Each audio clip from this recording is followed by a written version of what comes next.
आइए बंधुओं, कथा को हम लोग पुनः उसी क्रम में श्रवण करें जहाँ कल विराम की गई। क्या नाम हुआ था? संगीता मैया की तरफ से कथा के प्रारंभ में ही भगवान के चरणों में 102 रुपए का योगदान। कम से कम ताली तो सब बजा दो। भगवान मंगल करे, दौलत की बरसात होती रहे। बंधुओं, कल हम लोग भगवान की कथा श्रवण किए। भगवान का जन्म हुआ था और चारों भाइयों का वशिष्ठ जी के द्वारा नामकरण हुआ। शायद कल विश्वामित्र जी लेकर अपने आश्रम में चले गए थे। भगवान को विश्वामित्र जी अयोध्या से लेकर बक्सर चले आए थे। माताएं बात खूब करती हैं। हाँ, हम इधर जब मंगलाचरण करते हैं तब भी माताएं बात ही करना शुरू करती रहती हैं। अरे कम से कम भगवान का नाम लिया जाए तब तो आप लोग शांत रहा करो। 11 रुपया रूबिया के नाम से, रूबिया की तरफ से 11 रुपए का योगदान। एक जगह कथा चल रही थी तो वहां जब हम पहुंचे तो मंगलाचरण करना जब शुरू किए तो माताएं बैठकर खूब बात करना शुरू कर दी। अब हम इधर मंगलाचरण गा रहे हैं, माताएं बात कर रही हैं। जब हम मंगलाचरण कर चुके, हमने कहा मैया बात क्यों कर रही हो? माता ने कहा बाबा हम क्या बोल रहे हैं, आप ही तो तब से बड़बड़ लगाए हो। हमने कहा अरे मैया हम तो मंगलाचरण कर रहे हैं। बोली हम भी तो बैठे हैं, आप ही तो बड़बड़ बोल रहे हो। हमने कहा अरे मैया हम भगवान का नाम ले रहे हैं कि कम से कम कथा करने की शक्ति भगवान दे दे। तो मैया ने कहा बाबा हम भी मंगलाचरण कर रहे थे कि कम से कम भगवान कथा सुनने की शक्ति देते। हमने कहा भाई सुनने में क्या है, बैठे रहो सुन लो। मैया ने कहा बाबा जब हम अपने सासू की नहीं सुने, ससुर की नहीं सुने, पतोहू की नहीं, तो तुम्हारा क्या खाक सुनेंगे। इसीलिए हम कह रहे हैं कि भगवान हमको भी कम से कम आपकी सुनने की शक्ति तो दे। तो अगर शक्ति ना हो तो बोले ना, कम से कम उठकर पीछे बैठ जाए। इसीलिए बंधु सब लोग बैठ गए। अच्छा ऐसी माताएं तो नहीं है कोई जैसी वहां मिल गई थी, सब लोग सुनने वाले होंगे। आइए सभी लोग भाव से कथा को श्रवण करेंगे। बंधु कल की कथा में हम लोग श्रवण किए, विश्वामित्र जी भगवान को लेकर अयोध्या से बक्सर चले आए थे अपने आश्रम में। क्यों आए? क्योंकि विश्वामित्र जी को चिंता होने लगी। किसकी चिंता? गाधि तनय मन चिंता व्यापी, हरि बिनु मरहि न निशिचर पापी। विश्वामित्र जी को चिंता व्याप्त। बंधुओं एक साधु को भी चिंता होती है, एक गृहस्थी को भी चिंता होती है। ऐसा नहीं कि साधु को चिंता ना हो। बंधुओं साधु को समाज की चिंता होती है और गृहस्थी को अपनी चिंता होती है। विश्वामित्र जी को हवन की चिंता, यज्ञ की चिंता होने लगी। यज्ञ नहीं होगा सृष्टि पर तो कैसा कैसा अत्याचार होने लगेगा। अच्छा बंधु अगर देखा जाए भौगोलिक दृष्टि से तो हमको लगता है कि ये जो बक्सर जिला पड़ता है ये अयोध्या और जनकपुर के बीच में है। इस तरफ अयोध्या और इस तरफ जनकपुर। क्या नाम है भैया? प्रभावती देवी मैया की तरफ से 11 रुपए का योगदान आया है। भगवान मंगल करें, धन दौलत की बरसात होती रहे। अगर कोई माताएं लेकर आई हो तो लेकर बैठे रहेंगे, बाद में हम मांग लेंगे तो ले आएंगे। फिर कथा खत्म हो जाएगी तो हम बुलाएंगे, सब चले आना फिर इकट्ठे। बोली राघव सरकार की जय। बंधुओं ये जो बक्सर है अयोध्या और जनकपुर के बीच में पड़ता है। यहाँ अयोध्या के राजा चक्रवर्ती महाराज दशरथ इतने बड़े राजा कि जो राक्षसों को मारने के लिए देवलोक में जाया करते थे। इंद्र से जब राक्षस युद्ध करते तो यहाँ से दशरथ जी जाते थे इंद्र की तरफ से युद्ध करने। और जनक जी इतने धर्मात्मा राजा थे। लेकिन बंधुओं, ये राक्षस यहाँ रावण लंका तो शायद बहुत दूर पड़ जाएगी। अब कितनी दूर है हमको भी नहीं पता, इतनी दूर 100 योजन तो समुद्र ही पड़ जाएगा और यहाँ से समुद्र ही लगभग 100 योजन होगा। तो बंधु, इतना दूर लंका और रावण का प्रकोप वहां से और यहाँ बक्सर तक, ताड़का और सुबाहु जैसे राक्षस यहाँ बक्सर में थे। रावण के ही चेले सब खरदूषण, शूर्पणखा ये सब महाराष्ट्र तक फैले हुए थे।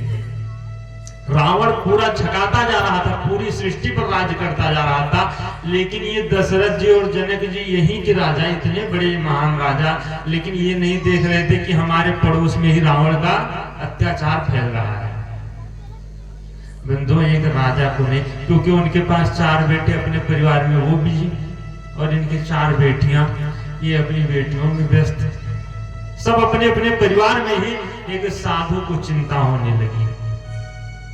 जैसे यहाँ परसिया वाले सब अपने अपने परिवार में ही व्यस्त हैं और समाज की चिंता हमारे परम पूज्य स्वामी जी महाराज की कि अगर गांव में कथा नहीं होगी, हवन नहीं होगा तो गांव की क्या दशा होगी। इसीलिए चलते हम परसिया में जबरदस्ती यज्ञ कराएंगे, लेकिन कराएंगे।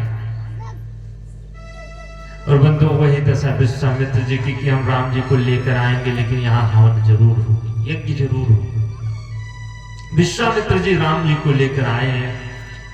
सुबह प्रभु उठे, भगवान ने कहा गुरुदेव आप जाइए यज्ञ कीजिए, अब कोई चिंता नहीं, निर्भय यज्ञ करहु तुम जाई, अब तुम जाओ निर्भय होकर यज्ञ करो। और जो ही होम करने लागी मुनि झारी, होम करने लागे मुनि झारी,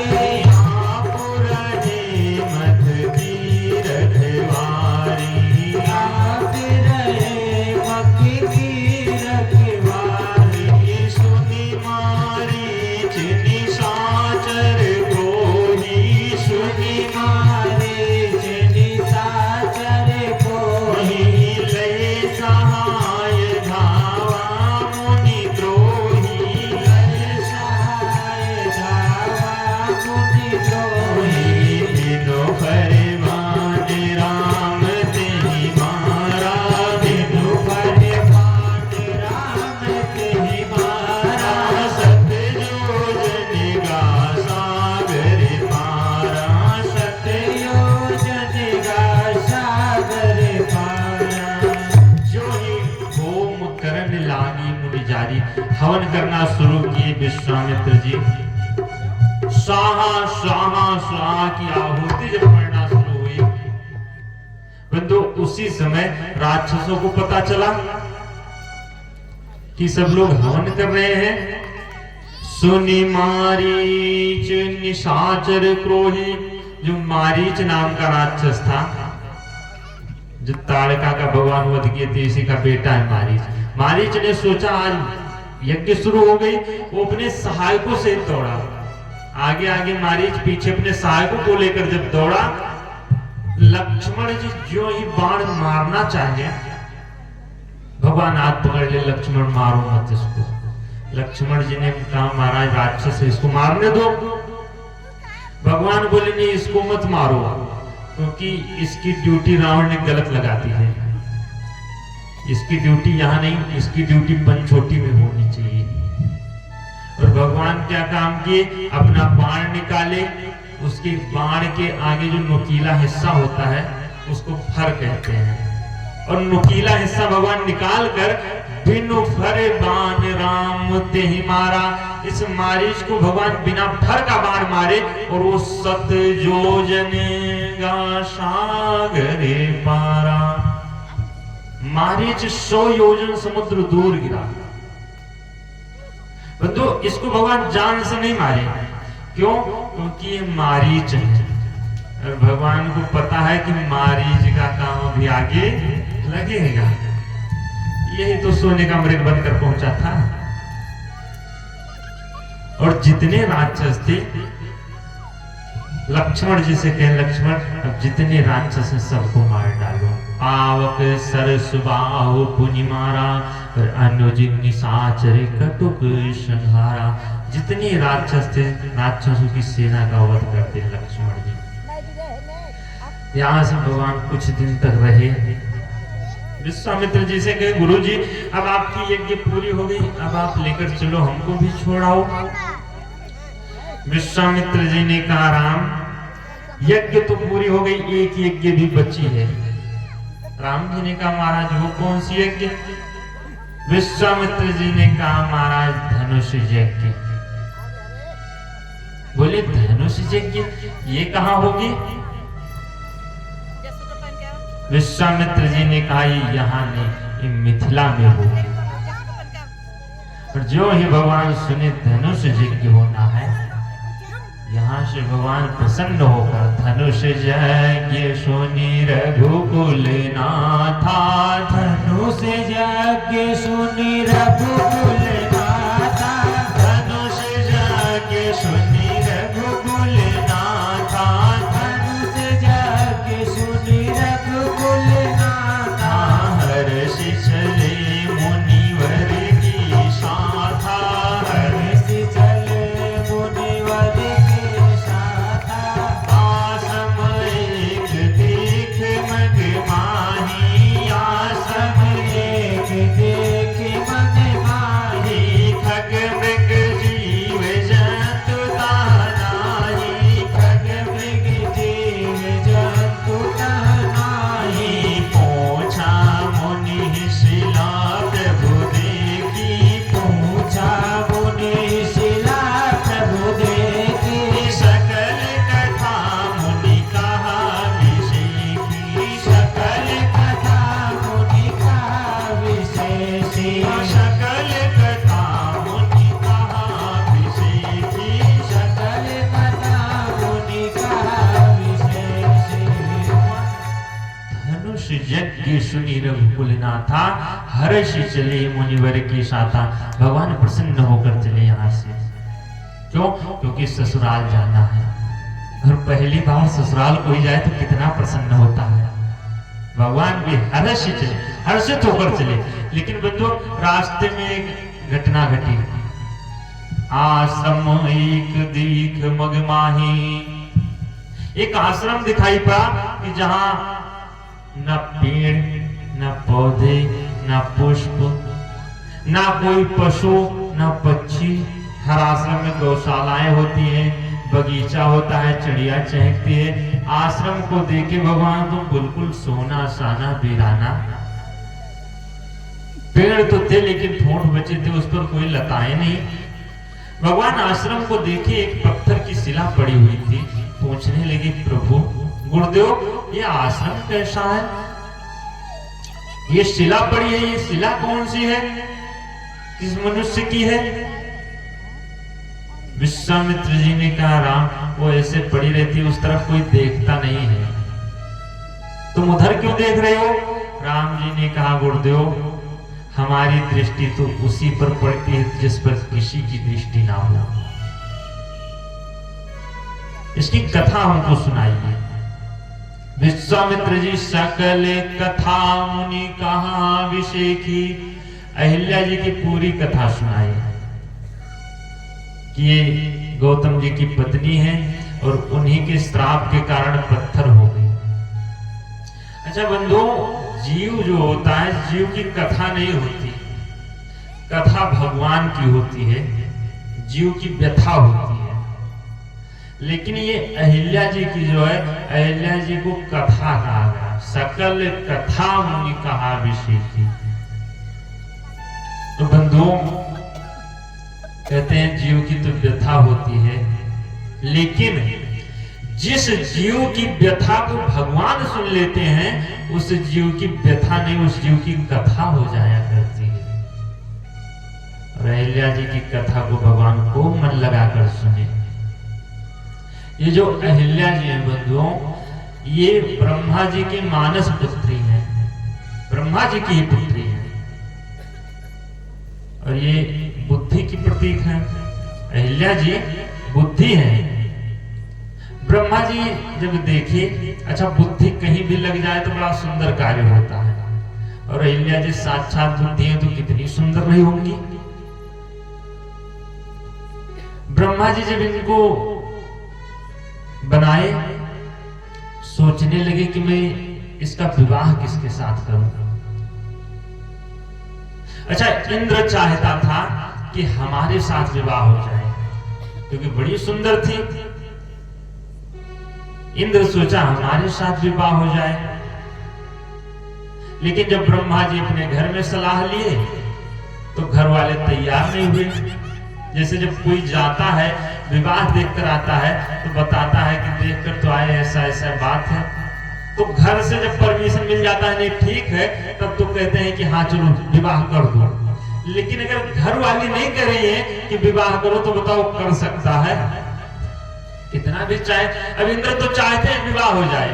ब्रह्मा जी ने सोचा लाओ घर में एक बार सलाह ले ली। ब्रह्मा जी अपनी पत्नी से पूछे, अच्छा आज की अगर पत्नी होती तो इंद्र जैसा दामाद कहाँ मिलने वाला, ऐसा करो बड़ा ही बढ़िया दामाद मिल गया, उसी के साथ ब्याह कर दो। लेकिन ब्रह्मा जी की पत्नी ने कहा नहीं, ये बुद्धि है और बुद्धि को भोग में नहीं लगाना चाहिए। इंद्र भोगी है, अगर बुद्धि को भोग में लगा दोगे तो काम गड़बड़ हो जाएगा। बुद्धि लगाना है तो बुद्धि को योग में लगाओ। ये अहिल्या जी की शादी किसी योगी के साथ कर दो। लेकर के उस समय के सबसे बड़े योगी गौतम ऋषि, उन्हीं के साथ अहिल्या जी का विवाह करते हैं।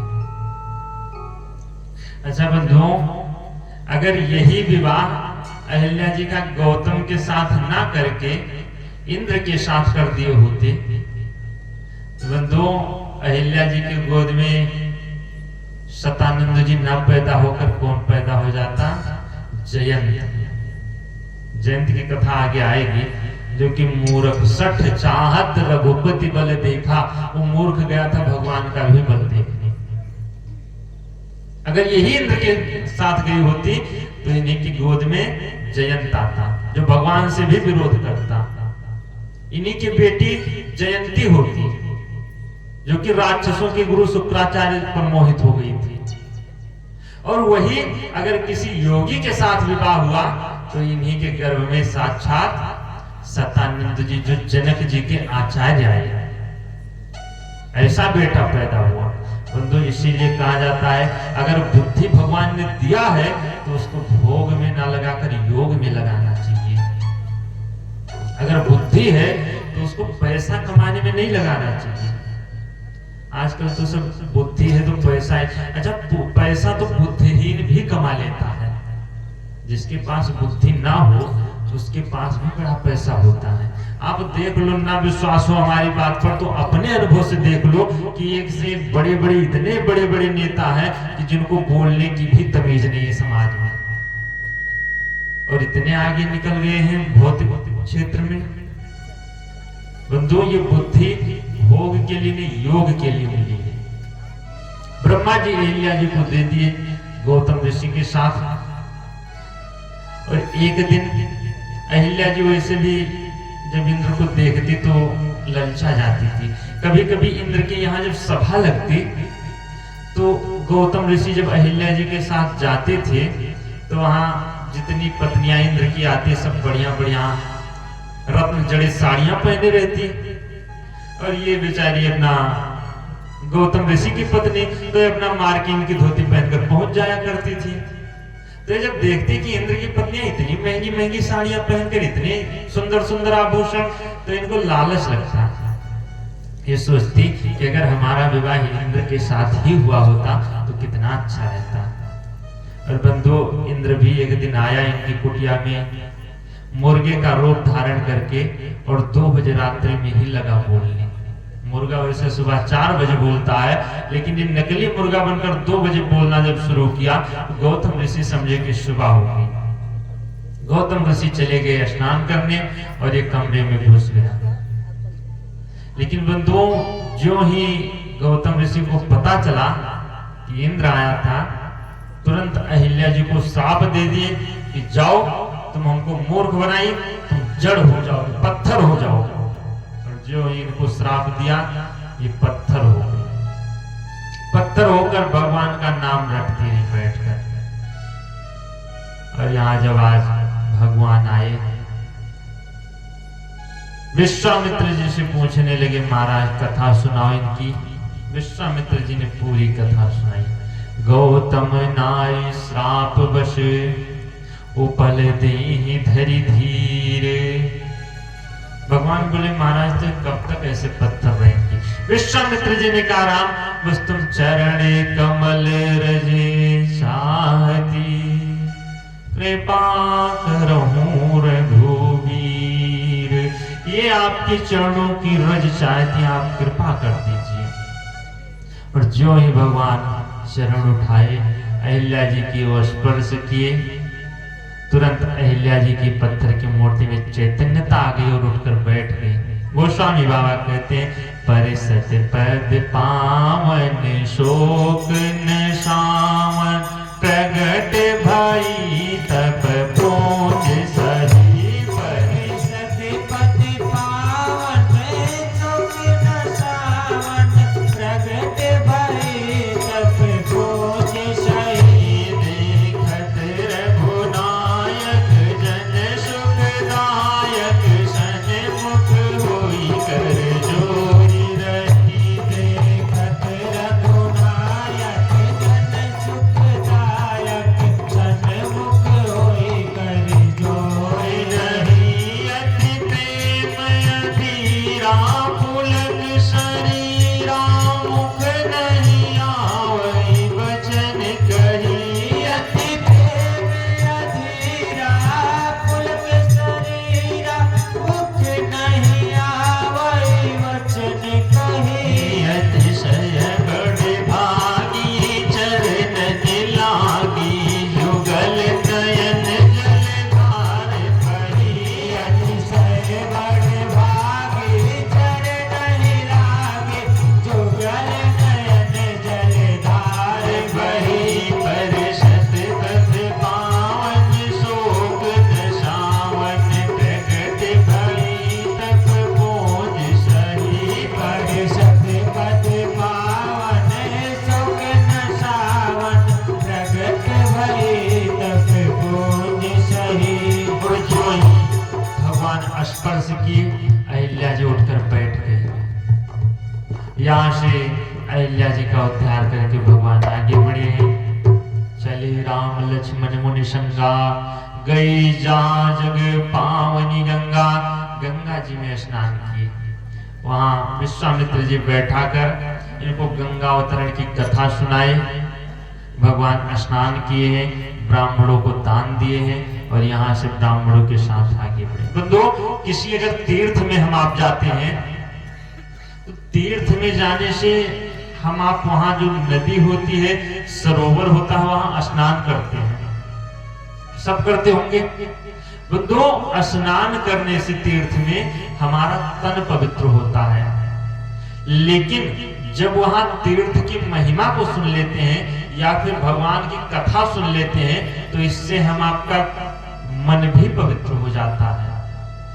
और जब हम आप वहां कुछ ब्राह्मणों को दान दे देते हैं, तो इससे हम आपका धन भी पवित्र हो जाता है। तो इससे किसी तीर्थ में जाने से हम आपका तन, मन और धन तीनों पवित्र हो जाता है। भगवान भी गए तो आप विविधे दान मही दीवन पाए, ब्राह्मणों को बहुत सारा दान दिए। अच्छा, कुछ लोग सोचते हैं कि भगवान अयोध्या से लेकर कुछ गए नहीं तो वहां दान कैसे दिए होंगे। मन में बात आती है कि भगवान जब कुछ लेकर नहीं गए, बाबा जी के साथ चले गए। लेकिन बंधुओं, एक बात बताओ, अयोध्या में चक्रवर्ती महाराज सम्राट को देने वाला कौन है? दाता एक राम, भिखारी सारी दुनिया। अगर देने वाला है तो केवल राम जी है, और जो राम जी महाराज चक्रवर्ती दशरथ जी को देने वाले हैं, क्या वो ब्राह्मणों को नहीं दे सकते? अरे भगवान तो अपने संकल्प से मात्र से ही जिसको जो चाहे वो दे सकते हैं। और यहां से भगवान आगे बढ़े हैं। ऋषि चले मुनिविंद साया, वेग विदेह नगर नियर आया। विदेह नगर जनकपुर नगर आया। भगवान देख के वहां की रमणीयता को बड़े प्रसन्न हुए। बंधुओं, ये जो विदेह नगर है, जनकपुर है, इसकी एक बहुत बड़ी विशेषता है। अगर आप अयोध्या को देखोगे तो अयोध्या में बहुत बड़े बड़े धर्मात्मा हैं। दशरथ जी स्वयं इतने बड़े धर्म धुरंधर गुणनिधि ज्ञानी, बहुत बड़े बड़े धर्मात्मा, बहुत अच्छे अच्छे लोग मिलेंगे अयोध्या में। लेकिन मंथरा और कैकेयी जैसे कुटिल भी मिलेंगे आपको अयोध्या में। अगर लंका में देखा जाए तो लंका में बहुत सारे राक्षस मिलेंगे, लेकिन विभीषण और त्रिजटा जैसे अच्छे भी मिलेंगे। कहने का मतलब यही है कि अयोध्या में अच्छे और बुरे सब मिलेंगे। लंका में भी जाओगे तो अच्छे और बुरे सब मिलेंगे। लेकिन ये जो जनकपुर नगर है बंधु, इसमें यही विशेषता है कि इसमें केवल अच्छे ही अच्छे लोग मिलेंगे, इसमें बुरे एक भी नहीं दिखाई पड़ेंगे। इसीलिए गोस्वामी बाबा लिख दिए हैं कि पुर नर नारी सुभग सुचि संता, पुर नर नारी सुभग सुचि संता, पुर नर नारी सुभग सुचि संता, पुर नर नारी सुभग सुचि संता, धर्मशील ज्ञानी गुणवंता, धर्मशील ज्ञानी गुणवंता, मंगलमय मंदिर सबके रे, मंगलमय मंदिर सबके रे, चित्रित जनुरति नाथ चिते रे, चित्रित जनुरति नाथ चिते रे, हाँ चित्रित जनुरति नाथ चिते रे, चित्रित जनुरति नाथ चिते रे, पुर नर नारी सुभग सुचि संता। वहां के जितने स्त्री पुरुष हैं सबका स्वभाव संतों जैसा, धर्मशील ज्ञानी गुणवंता, धर्मात्मा शीलवान है, ज्ञानी गुणवान है। और उनके जो घर हैं सबके घर भी मंगलमय मंदिर सभी के रे, मंदिर जैसे पवित्र गृह भी उनकी। भगवान के विश्वामित्र जी के साथ विश्वामित्र जी एक औराई देके, आम का बगीचा था, उसी में कहे महाराज एक काम करो, यहाँ बड़ा आनंद आ रहा है, कौशिक कहो मोरे मन माना। विश्वामित्र जी ने कहा राम, यहाँ हमारा मन बहुत लग रहा है, एक काम करो यही थोड़ी देर आराम किया जाए। और उसी बगीचे में जो है लेकर बैठे हैं, उधर से सब जितने द्वारपाल थे सब गए जनक जी को खबर दी, महाराज महाराज विश्वामित्र जी आ गए। वहां से जो ही सुने हैं जनक जी दौड़े दौड़े आए, पहुंचते ही चरणों में गिर पड़े, कीन प्रणाम चरण धरि माथा। बंधुओं, अच्छा ये जो जनक जी हैं, जनक जी जैसा ज्ञानी और जनक जी जैसा बैरागी उस समय कोई नहीं था। विश्वामित्र जी भी इनके जैसे ज्ञानी नहीं थे, लेकिन फिर भी जनक जी आए और चरणों में साष्टांग प्रणाम किए, मस्तक रखकर।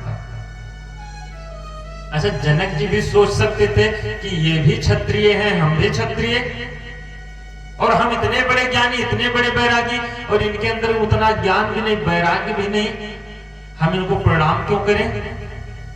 बताओ, सोच सकते थे कि नहीं सोच सकते थे?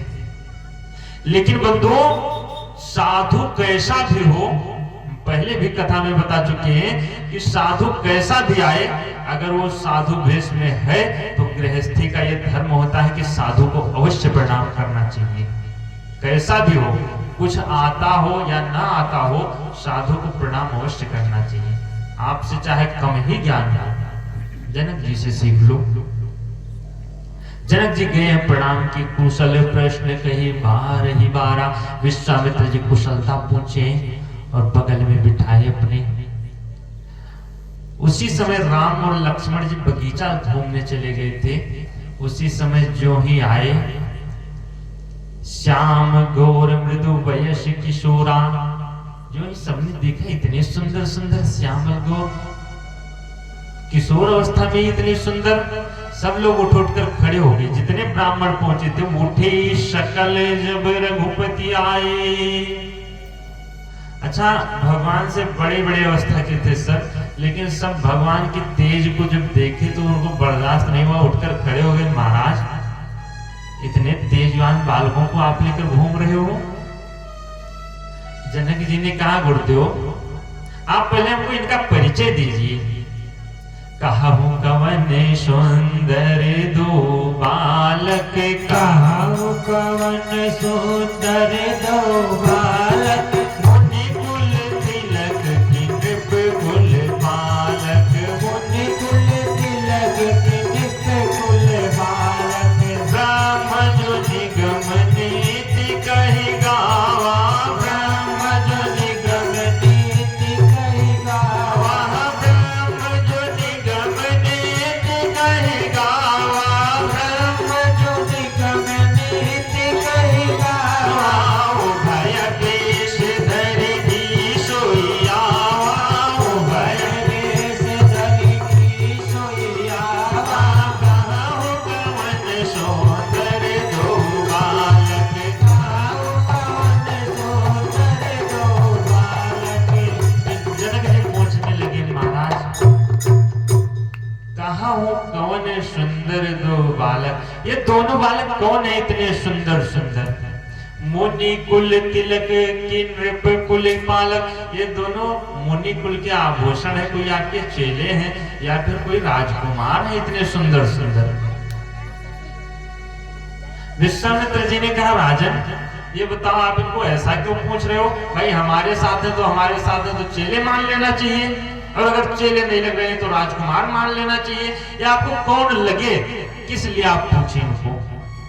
जनक जी ने कहा, महाराज ये ना तो हमको मुनि कुल के आभूषण लग रहे हैं, ना तो कोई राजकुमार लग रहे हैं। बोले फिर लग कौन रहे हैं? बोले ब्रह्म जो निगम नीति कहि गावा, ये साक्षात ब्रह्म लग रहे हैं जिनको वेद पुराण नीति नीति कहकर गाते हैं। ये वही तो नहीं वो भय वेश धरी की सोई आवा, ये वही तो नहीं वेश धारण करके चले आए। विश्वामित्र जी ने कहा, राजन आप इनके लिए ऐसा क्यों पूछ रहे हो? भाई आप तो ब्रह्म ज्ञानी हो, वैसे ही ब्रह्म को जानते हो। जनक जी ने कहा, महाराज हमारा जो मन है वो हमेशा ब्रह्म में लगा रहता है, लेकिन इनको देखने के बाद हमारा मन ब्रह्म को त्याग कर इन्हीं में लग गया। बरवश ब्रह्म सुख मन त्यागा, हमारा मन तो इन्हीं में लग गया, इसीलिए हम पूछ रहे हैं। विश्वामित्र जी ने कहा, राजन आप बिल्कुल सही कह रहे हो, या आपको ही नहीं, ये प्रिय सब ही जहां लगी प्राणी, ये सारे प्राणियों को, जगत में जितने प्राणी हैं सब इन्हीं के लिए तड़प रहे, इन्हीं को पाने के लिए। जो ही विश्वामित्र जी ने बताया, तुरंत राम जी मुस्कुरा कर इशारा कर दिए, गुरु जी आप किसी और को मत बताइए, नहीं सबको बता दोगे तो नरलीला में बाधा आ जाएगी। तुरंत विश्वामित्र जी कह दिए कि महाराज रघुकुल मणि दशरथ की जाए, मम हित लागी नरेश पठाए। दशरथ जी के दोनों बेटे हमारे हित के लिए यहाँ आए हैं। और जो ही कहे हैं, तुरंत दशरथ जनक जी यहाँ से लेकर गए हैं। बड़ा सुंदर घर था, सुंदर सदन सुखद सब काला, तहां बास ले दीन है भुआला। उसी सुंदर सदन में, ये जो सुंदर सदन है बंधुओं, ये सुंदर सदन जो जानकी जी का भवन है, उसी का नाम है सुंदर सदन, सिय निवास सुंदर सदन। और अच्छा, आज के तीसरे दिन धनुष यज्ञ थी, तो बहुत सारे राजा आए हुए थे।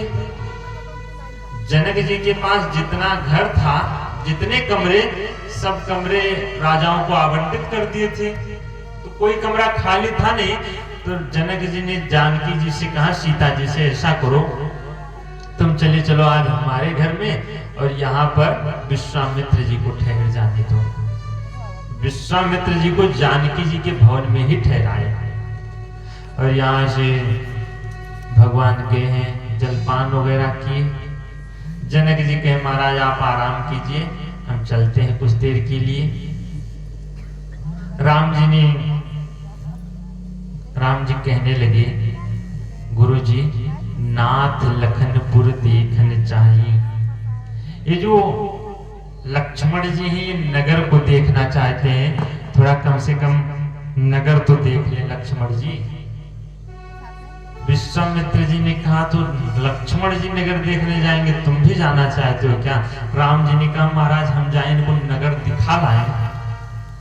विश्वामित्र जी ने कहा, तुम दिखाना ही मत, तुम नगर तो देख लेना, जाय देखी आओ नगर, सुख निधान दो भाई।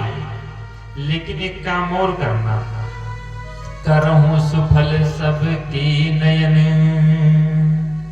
सुंदर बदन दिखाई।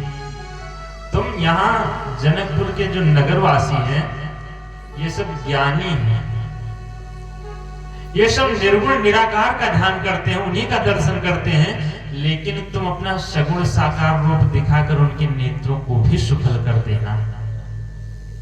यहाँ से राम और लक्ष्मण जी चले हैं, जो ही आगे बढ़े, अरे बच्चों की भीड़ लग गई।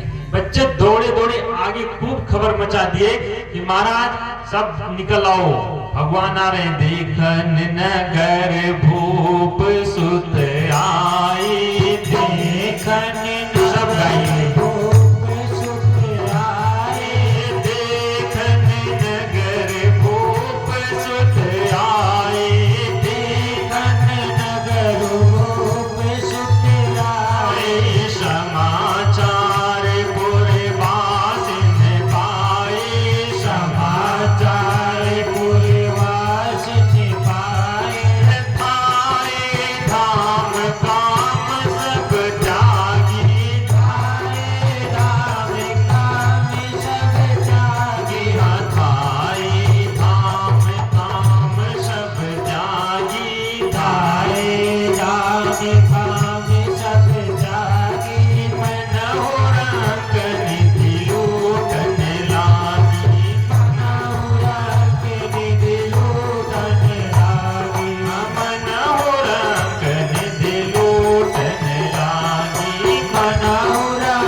नगर भूप सुत आए। नगर को देखने तो राजकुमार आ रहे हैं, सब लोग निकल आओ।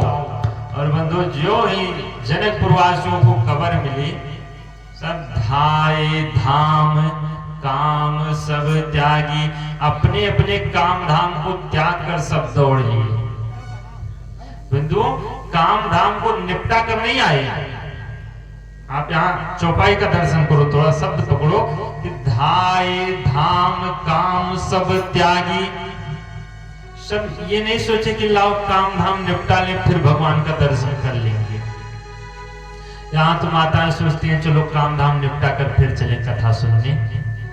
बंधु, भगवान का दर्शन करना है तो काम धाम निपटा कर नहीं कर सकते। काम धाम निपटाने वाले सब खुद निपट जाते हैं, लेकिन काम निपटने वाला नहीं। इसीलिए अगर भगवान का दर्शन करना है, भगवान की कथा सुननी है, तो सबको काम धाम छोड़कर ही कथा सुन सकते हो। क्योंकि इस संसार में काम धाम से फुर्सत मिल ही नहीं सकती, हम मरते दम तक फुर्सत नहीं मिलने वाली।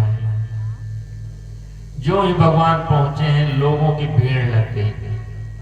भगवान लक्ष्मण जी से कहे, लक्ष्मण ऐसा करते हैं, यहाँ तो चौराहे पर बड़ी भीड़ है, चलो गली में चलते हैं। भगवान जब गली में प्रवेश किए तो एक बहन ऊपर अपना केस सुखा रही थी।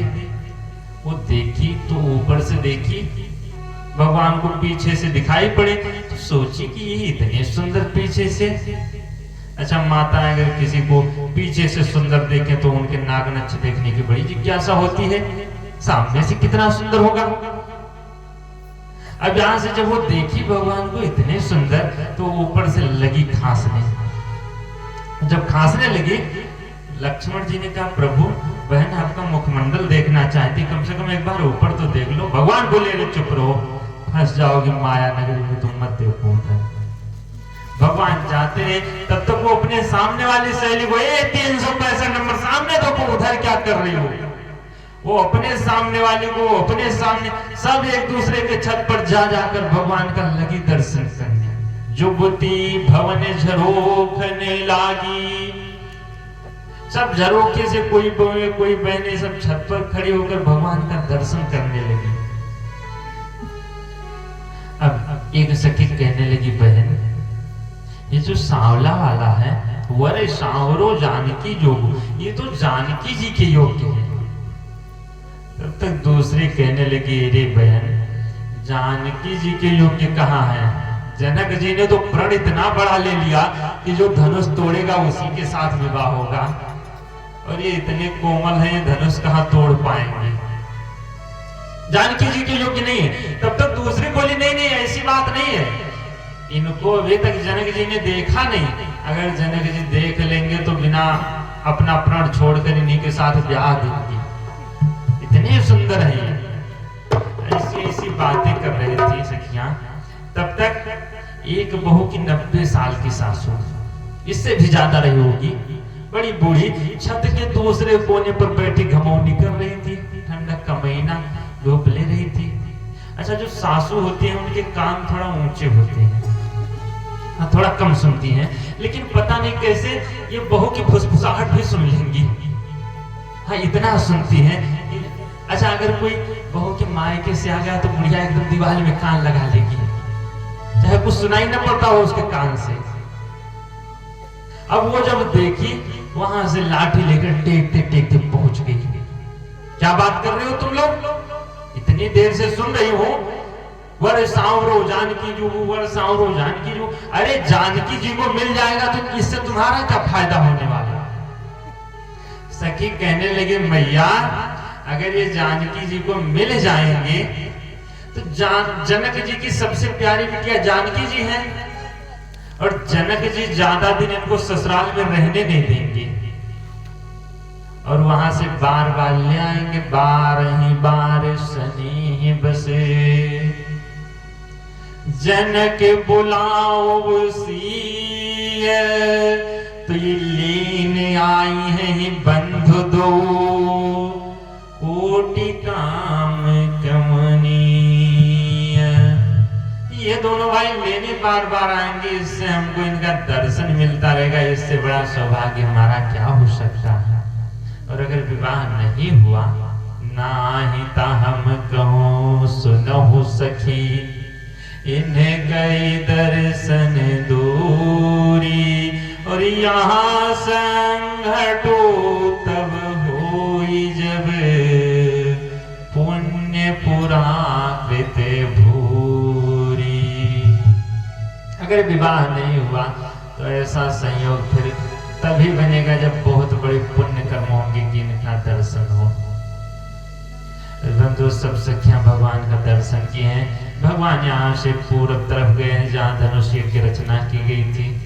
धनुष यज्ञ की रचना को लेके वहां से लौट कर आए, रात्रि हुई, रात्रि में सब शयन किए हैं। सुबह उठे भगवान, नित्य क्रिया करके गुरु जी से बोले, गुरुदेव अगर आपकी इच्छा हो तो मैं पूजन के लिए पुष्प ले आऊं। गुरु जी ने कहा, जाओ ले आओ। राम जी गए पूजन के लिए पुष्प लाने बगीचे में। अच्छा, वहां जब पहुंचे सुबह सुबह, तो भगवान चारों तरफ देख रहे हैं, चौदिशी चितई, चारों तरफ क्यों देखे कि कम से कम कोई माली हो तो पहुंच ले। चौदिशी चितई पूछी मालीगन। भगवान हमारे राम जी बिना पूछे फूल भी नहीं तोड़ रहे हैं। अच्छा, ये हमारे भगवान कन्हैया कृष्ण बिहारी लाल होते बिना पूछे ताले भी तोड़ डालते। हमारे राम जी भी चारों तरफ देख रहे हैं कि कोई हो तो पूछ ले, और वो भी आते तो चारों तरफ देखते कि कोई देख तो नहीं रहा है। बंधुओं, वो लीला पुरुषोत्तम है और ये हमारे राम जी मर्यादा पुरुषोत्तम है। चौदिसी चितई पूछ मालीगन, माली से पूछे। अच्छा, मालीगन, एक भाव इसमें यह आता है कि मालीगणों से पूछे, और दूसरा भाव आता है कि माँ आलीगन। आली मतलब सखी होती है। सीता माता की जो सखियां थी, माँ की सखियां, पूछ मालीगन, सीता जी की सखियों से पूछे। और जो ही पूछे सबने कहा तोड़ लो। लगे लीन दल फूले मुदित मन, फूल लेना शुरू कर दिए भगवान। देखिए बंधु, भगवान तोड़े नहीं फूल लिया नहीं जाता। जैसे किसी पेड़ से गए हो तोड़ने तो पुष्प को चुना जाता है, फूल को तोड़ा जाता है। ऐसा तो कहते नहीं जाओ पेड़ से फूल ले आओ। लेकिन बंधु, भगवान तोड़े नहीं ना तो चुने। भगवान लगे लीन दल फूल मुदित मन, भगवान पेड़ों से पुष्प लेने लगे। और ये जो पौधे हैं बंधुओं, ये रिश्ते में अगर देखा जाए तो भगवान के साले लगते हैं। पौधों ने देखा कि हमारे तो जीजा जी आ गए और ये अगर फूल तोड़े तो अच्छा नहीं लगता, लाओ हम तोड़ तोड़ कर इनको दे दें। कैसे साले लगते हैं आप लोगों को पता है कि नहीं पता है? जो माता सीता है ये धरती की पुत्री है, इनका जन्म धरती से हुआ था। और पौधों का जन्म कहां से हुआ? धरती से हुआ। तो दोनों भाई बहन है, माता सीता और पौधे, तो इसीलिए भगवान के साले लगते हैं। बोली इस राघव सरकार की। और यहाँ से भगवान जो है फूल लेना शुरू किए। तेहि अवसर सीता आई, तेहि अवसर सीता आई, तेहि अवसर सीता आई, तेहि अवसर सीता आई, गिरिजा पूजन जननी पठाई, गिरिजा पूजन जननी पठाई, संग सखी सब सुभग सयानी, संग सखी सब सुभग सयानी, गावहि गीत मनोहर वाणी, गावहि गीत मनोहर वाणी, सर समीप गिरिजा गृह सोहा, सर समीप गिरिजा गृह सोहा, बरनि न जाय देखि मन मोहा, बरनि न जाय देखि मन मोहा, बरनि न जाय देखि मन मोहा, बरनि न जाय देखि मन मोहा। तेहि अवसर सीता तहाई, उसी समय सीता जी पहुंची है बगीचे में। किस लिए? गिरिजा पूजन जननी पटाई, गौरी मैया के पूजन के लिए। अकेले नहीं, अष्ट सखियों के साथ साथ संग सखी सब सुभग सयानी, गावहि गीत मनोहर वाणी। मैया गीत गाते हुए पहुंची। जैसे माताएं पहले पूजन के लिए जाती थी तो गीत गाती हुई जाती थी। अभी भी आती हैं कि अब नहीं जाती, अब तो बात करते हुए जाती हैं, लेकिन पहले बात करते हुए नहीं जाती थी। पहले के जमाने में माताएं खूब गीत गाती थी। मंदिरों में जाएं तो ढोलक मजीरा लेकर और बैठकर खूब गीत गाती थी, 4-6 माताएं इकट्ठा होकर। लेकिन आज तो पहली बात इकट्ठा बैठना ही नहीं चाहती। वैसा प्रेम जैसा पहले हुआ करता था वैसा प्रेम भी नहीं दिखाई पड़ता। पहले की माताओं से अगर पूछा जाए तो पहले की माताएं इतना गीत जानती थी, भजन जानती थी कि पूछो मत। हाँ, फागुन के गीत अलग होते थे, सावन के अलग होते थे, जितने महीने सबके गीत भी अलग अलग है।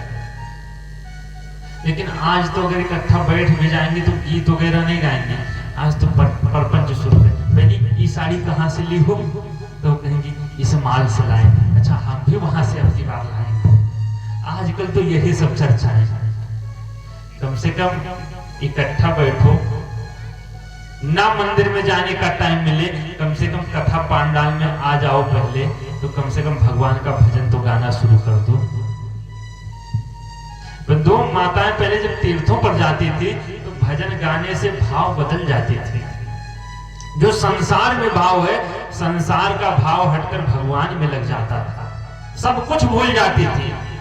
यहाँ तक कि पहले जब माताएं तीर्थों में जाती थी तो सब कुछ क्या, अपना झोला भी भूल जाती थी पहले के जमाने में। और अब के जमाने में तो नहीं भूलने वाली, अब तो पंडित जी का लोटो लेकर चली आएंगी। क्यों? क्योंकि बंधु भाव हम आपके संसार में ही लगे रह जाते हैं, भगवान में लगे ही नहीं पाते।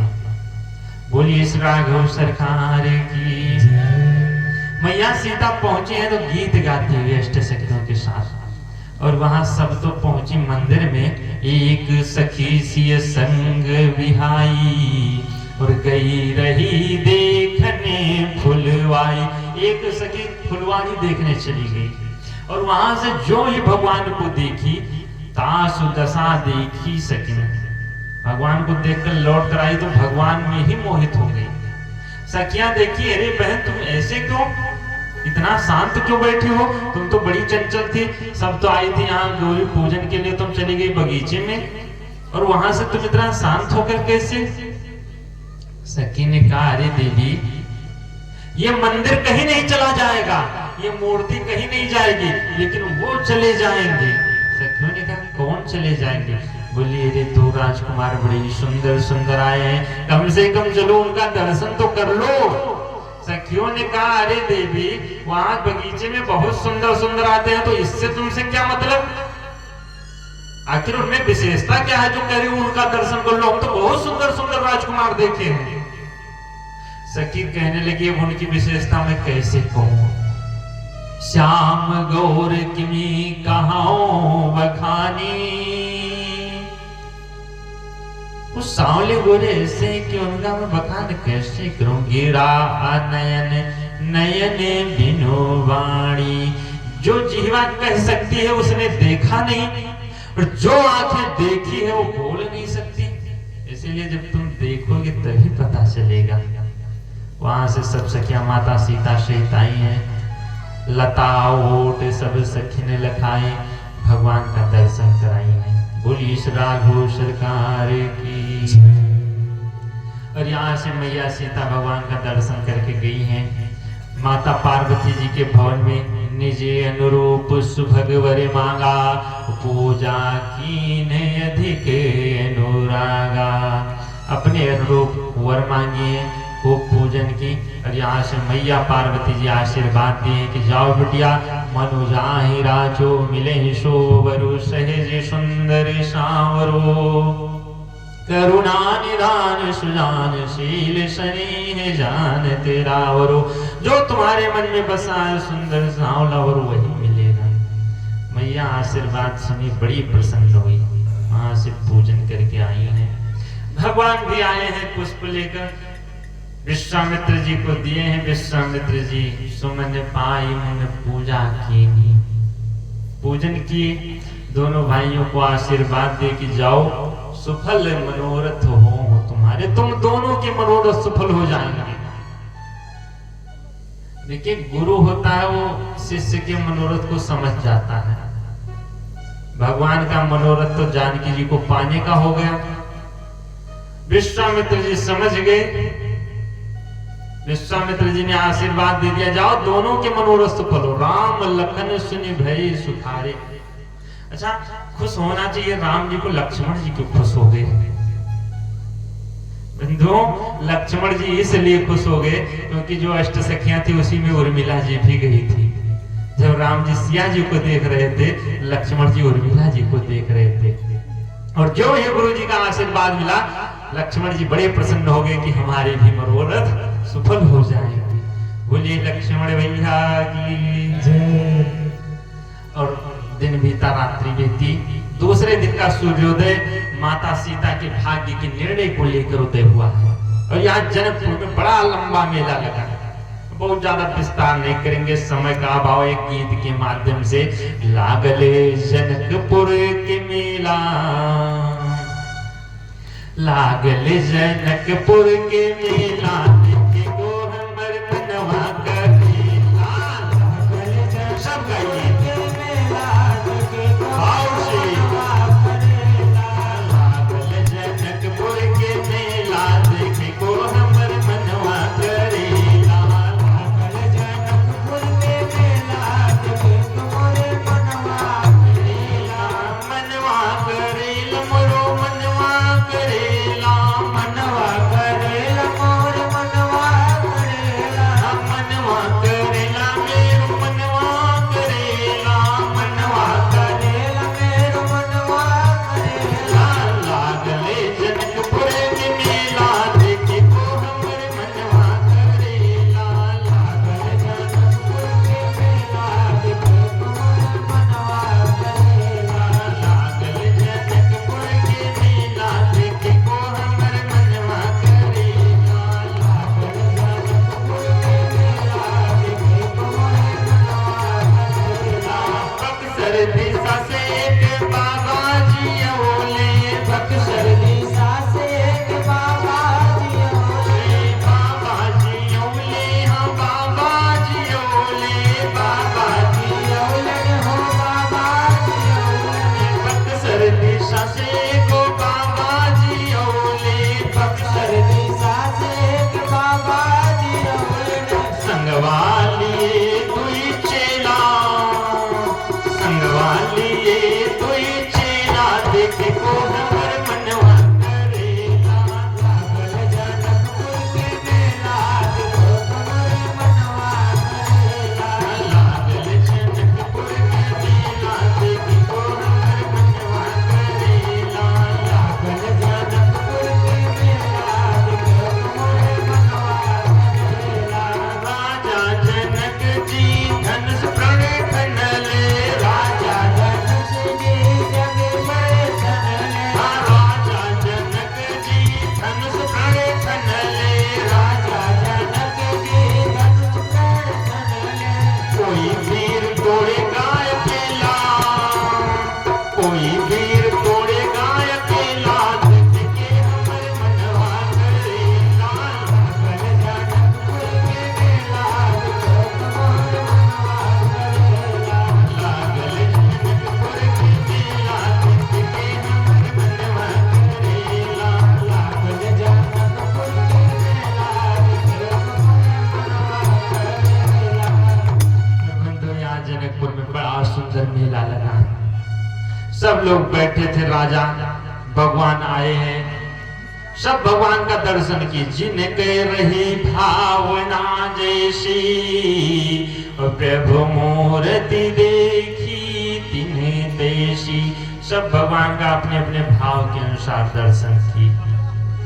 जो वहां जनकपुर वासी थे, उनको भगवान अपने संबंधी के रूप में दिखाई पड़े।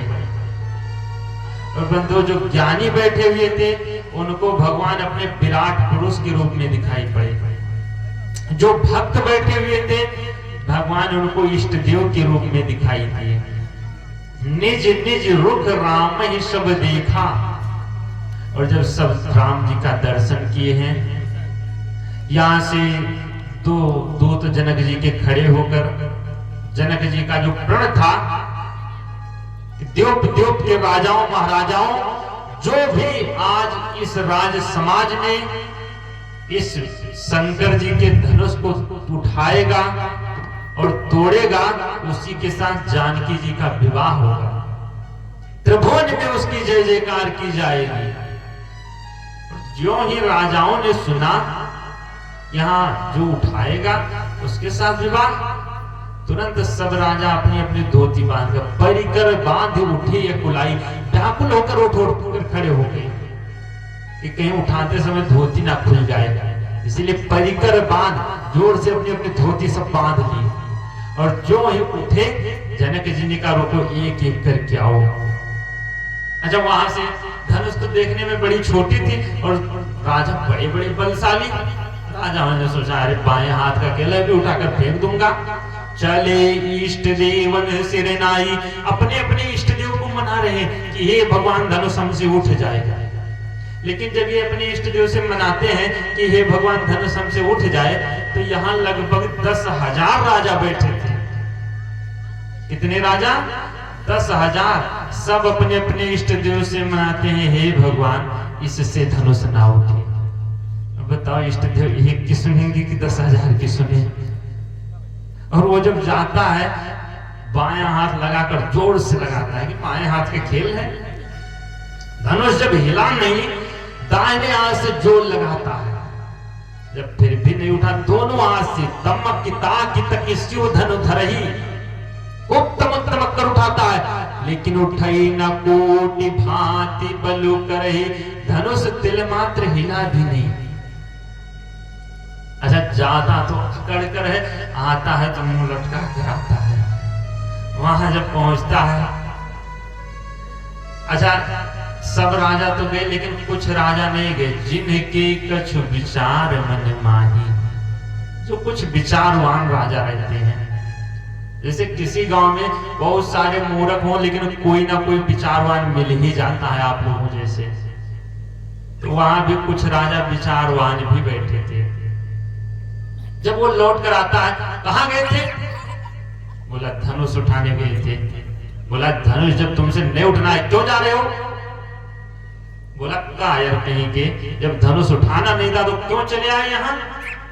राजा ने कहा भैया हम कायर नहीं, हम भी आए थे धनुष ही उठाने, लेकिन यहाँ आने के बाद पता चला कि जिस बिटिया का विवाह है वो कोई और नहीं, वो भूमिजा है, धरती की पुत्री है, और हम तो भूपति हैं, इससे वो हमारी बिटिया हुई। और कोई भी बाप ये सोच ले कि हम अपनी बिटिया से विवाह करेंगे, इससे बड़ा पाप संसार में कोई नहीं है। इसीलिए हम आए तो थे धनुष उठाने, लेकिन अब धनुष नहीं उठाएंगे, वो हमारी बेटी लगती है। राजा ने कहा कायर, तो जब उठाना नहीं है धनुष तो जाओ, क्यों बैठे हो? राजा ने कहा बैठे इसलिए हैं क्योंकि अब यहाँ आए हैं तो कन्यादान करके ही जाएंगे हम। वो राजा जो विचारवान थे वो नहीं गए, चाप समीप महीप न जाई, लेकिन जो मूढ़ राजा थे उन्होंने कहा ऐसा करो भैया, एक एक से काम नहीं बनने वाला। सब जब गए अपना अपना बल आजमाए तो सबने इकट्ठा होकर गए भैया ऐसा करते हैं सब चलो इकट्ठे हम लोग उठाएंगे। और यहां से जितने राजा 10,000 राजा, भूप सहस 10 एक ही 12, भूप सहस 10 एक ही 12, लगे उठावन ठरही नकारा, लगे उठावन ठरही नकारा, डगई न शंभु सरासन कैसे, डगई न शंभु सरासन कैसे, कामी वचन सती मनु जैसे, कामी वचन सगे मनु जैसे। भूप सहस 10 एक ही 12, 10,000 राजा एक ही बार में जब उठाने लगे, धनुष तिल मात्र हिला नहीं। जनक जी ने कहा रुको रुको, पहले एक बात बताओ, अगर 10,000 राजाओं के उठाने से धनुष उठ भी जाएगा तो हम जानकी जी का विवाह किसके साथ करेंगे? अरे कोई चटनी बनाकर तो बांटेंगे नहीं। आखिर बताओ किसके साथ विवाह होगा? राजाओं ने कहा राजा तुम चिंता मत करो, पहले हम धनुष उठाएंगे और जब धनुष उठ जाएगा तो हम बाद में लड़ेंगे, और जो जीतेगा उसी के साथ विवाह कर देना। अच्छा ये बताओ, ऐसा संगठन बना है कि बाद में लड़ेंगे? पहले ही विचार बनाए बाद में लड़ेंगे? बताओ ऐसे संगठन से काम होने वाला है? डकई न शंभु सरासन कैसे, कामी पुरुष सती मन जैसे। जैसे कामी पुरुष कितना भी बोलता रहे, सती स्त्री का मन नहीं डिगता, वैसे ही धनुष तिल मात्र हिला भी। और यहाँ जो है सब उठाए, जनक जी ने सोचा जिसको धनुष उठाना है वो तो उठ ही नहीं रहे हैं, और जिससे धनुष नहीं उठना वो बिना उठे मान नहीं रहे हैं। जनक जी यहाँ क्रोध में बोले, तजहु आस निज निज गृह जाहूं। अगर जानकी जी को पाना है, वैदेही को पाना है, भक्ति को पाना है, तो आशा और तृष्णा छोड़ दो। तजहु आस निज निज गृह जाहूं। राजाओं ने कहा महाराज आशा त्याग देंगे तो किसके साथ विवाह करोगे? राजा अभी भी आस लगाए बैठे हैं कि जब कोई नहीं उठा पाया तो अभी कहेंगे बिटिया जयमाल लेकर जाओ, किसी के पास जो जयमाल डाल दो। अभी भी आशा लगाए बैठे हैं। राजाओं ने कहा किसके साथ विवाह करोगी? जनक जी ने कहा हम समझ गए, लिखा न विधि वैदेही विवाहो। विधाता ने बिटिया का विवाह ही नहीं लिखा है। अब जनी को मां के बटनाए, अब कोई अभिमान नहीं करेगा मैं वीर हूं, मैं वीर हूं। मैं समझ गया ये पृथ्वी वीरों से खाली है। और जो ही जनक जी ने कहा पृथ्वी वीरों से खाली, अरे लक्ष्मण जी को तो चैन नहीं। लक्ष्मण जी तमतमाए महाराज, मां के लखन कुटिल वैभव है। लक्ष्मण जी को बर्दाश्त हुआ नहीं कि हम बैठे, राम जी बैठे और पृथ्वी वीरों से खाली। राम जी ने कहा क्यों इतना तमतमा रहे हो? लक्ष्मण जी ने कहा महाराज जनक कही जैसे अनुचित बाड़ी। जनक जी इतनी अनुचित बात कह रहे हैं। अच्छा बंधु, ये क्रोध करना अच्छी बात है? जोर से बोलो। गलत बात है। लेकिन ये जनक जी भी क्रोध कर रहे हैं, लक्ष्मण जी भी परम ज्ञानी परम वैरागी दोनों, फिर भी क्रोध। अच्छा एक बात बताओ, आग लगाना अच्छी बात है? जोर से बोलो। अच्छा घर में अगर आग ना लगाई जाए तो हम लोग तो भूखों मर जाए। देखिए बंधु, आग लगाना चाहिए लेकिन घर को चलाने के लिए, घर को जलाने के लिए नहीं लगाना चाहिए। ठीक उसी प्रकार जीवन में क्रोध करना चाहिए, जीवन को चलाने के लिए करना चाहिए, जीवन को जलाने के लिए नहीं करना चाहिए। लक्ष्मण जी का क्रोध देखो कितना क्रोध है। मां के लखन कुटिल भय है लेकिन कुछ बोल नहीं रहे हैं। क्यों? कहीं न सकते रघुबीर डरे। राम जी को डर रहे हैं। क्रोध उतना करो कि अपने से बड़े को डरना चाहिए। उतना क्रोध कोई गड़बड़ नहीं होता, लेकिन हम आप इतना क्रोध कर डालेंगे कि भगवान को नहीं डरेंगे। भगवान की भी फोटो लेकर फेंक देंगे बाहर, जाओ जो बिगाड़ना बिगाड़ लो। तो बंधु वो क्रोध नहीं करना चाहिए।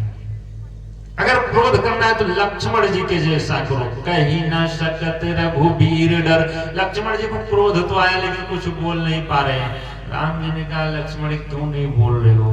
लक्ष्मण जी ने कहा महाराज अगर आपकी कृपा हो जाए, जो तुम्हारी अनुशासन पाऊं तो कंदुक यूं ब्रह्मांड उठाऊं, इस ब्रह्मांड को मैं गेंद की तरह उठाकर फेंक दूं। तब तक एक राजा बोले भैया ब्रह्मांड पे उठने जा रहा है। तब तक दूसरे बोले हम तो पहले ही कहते घर भाग चलो, तुम ही तो बैठे रह गए। बोला अरे मूर्ख, तुम्हारा घर ब्रह्मांड से अलग थोड़ो है। लक्ष्मण जी तब तक कांचे घट जिम डारो फोड़, इस ब्रह्मांड को मैं कच्चे घड़े की तरह फोड़ डालूंगा। जनक जी ने कहा अरे लक्ष्मण बस करो, अगर ब्रह्मांड फोड़ डालोगे हम लोग कहाँ रहेंगे? लक्ष्मण जी ने कहा महाराज चिंता मत करो, ब्रह्मांड हम फोड़ डालेंगे तो बगल में बनाने वाले भी बैठे हैं। लक्ष्मण जी कितना बोध में बोल रहे हैं। देखिए है तो क्रोध में लेकिन बोल रहे हैं बोध में।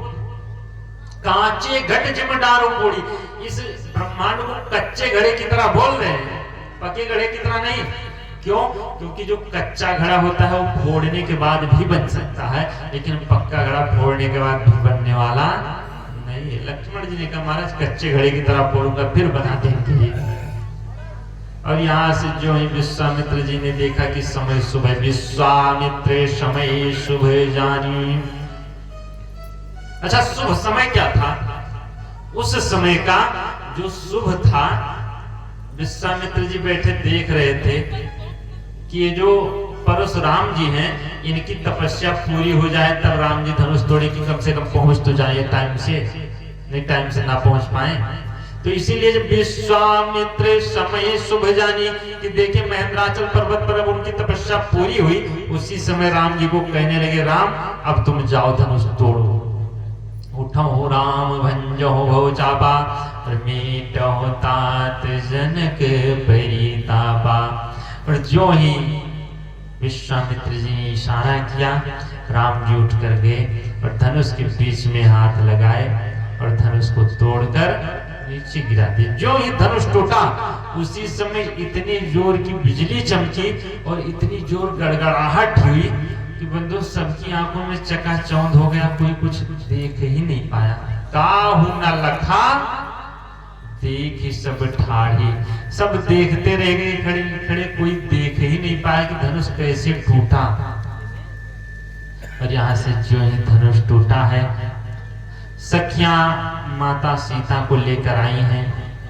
सखी ने मध्य सिय सोहती कैसी, छवि गण मध्य महा छवि जैसे। जैसे छवियों के बीच में महाछवि बैठे हो, ऐसे सीता जी जयमाल लेकर और सीता जी आई है राम जी की तरफ। अच्छा, जब सीता जी पहुंची, सखियों ने कहा बेटा जयमाल डालो। अच्छा, सीता जी की जो हाइट थी थोड़ा नीची थी, राम जी की हाइट लंबी थी। सीता जी पहुंच नहीं पा रही थी। वैसे हाई हील सैंडल तो पहने थी, फिर भी ज्यादा अंतर था थोड़ा। फिर भी जब नहीं पहुंच पाई, सखियों ने कहा लली हमारी तनिक सुन लला ने को झुक जाओ, लली हमारी छोटी है, तुम थोड़ा झुक जाओ, क्या जाता है। जो ही सखियां कहीं झुक जाओ, राम जी झुकने लगे। राम जी तो बड़े ही सरल स्वभाव के, राम जी जो ही झुके, एक सभी तब तक कहने लगी बहन आज तो गजब हो गया। बोली क्या? बोली आज तक रघुवंशी वीर लला को सर झुकाते सुना भी नहीं था, यहाँ भरी सभा में सर झुका है खड़े। तब तक दूसरी बोली बहन अपने मतलब के लिए बड़े बड़े झुक जाते हैं। लक्ष्मण जी सुन लिए। लक्ष्मण जी ने कहा भैया कुछ भी हो जाए झुकना मत। ये लोग ऐसी ऐसी बात कर रहे हैं, कोई हमारा मतलब है क्या, अब मत झुकना। राम जी भी खड़े हो गए, अकड़ कर हम नहीं झुकेंगे। सखियों ने कहा अरे थोड़ा सा झुक जाओ, इस क्यों नहीं झुक रहे हो? राम जी ने कहा मैं रघुवंशी वीर लला हूं, मैं झुकने वाला नहीं। सखियों ने कहा राम रघुवंशी वीर लला हो चाहे जो वीर लला हो, ये ससुराल है, ससुराल में अच्छे अच्छे झुक जाते हैं, तुम ही कौन से खेत की मूली हो, झुक जाओ थोड़ा। राम जी ने कहा नहीं अब नहीं झुकेंगे।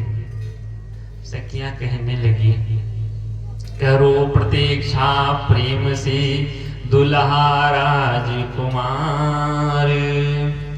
सहज न पहिरन पाइयो विश्व विजय को हार। जो तरसाई लाडली धनुष उठावत आज, त्यों तरसई है सिय तुम्हें पहिरावत जयमाल।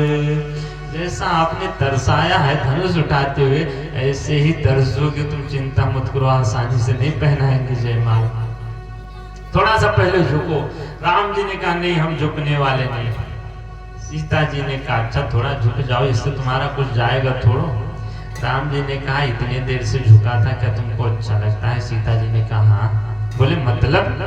सीता जी कहने लगी जो पत्नी के सामने झुक जाए पति की इसी में शोभा होती है। राम जी भी झुके थे, अगर आज के लोग झुक जाए तो कोई बड़ी बात नहीं है। देखिए बंधु, घर में शांति अगर चाहते हो तो भाई हम सच्ची बताते हैं, जहां तक अनुभव है कि झुक कर रहो। बड़े बड़े जितने बड़े बड़े अधिकारी हैं घर में उतने कमर से झुक कर रहते होंगे। नहीं इसलिए हम कह रहे हैं क्योंकि दक्षिणा इधर से ज्यादा आता है।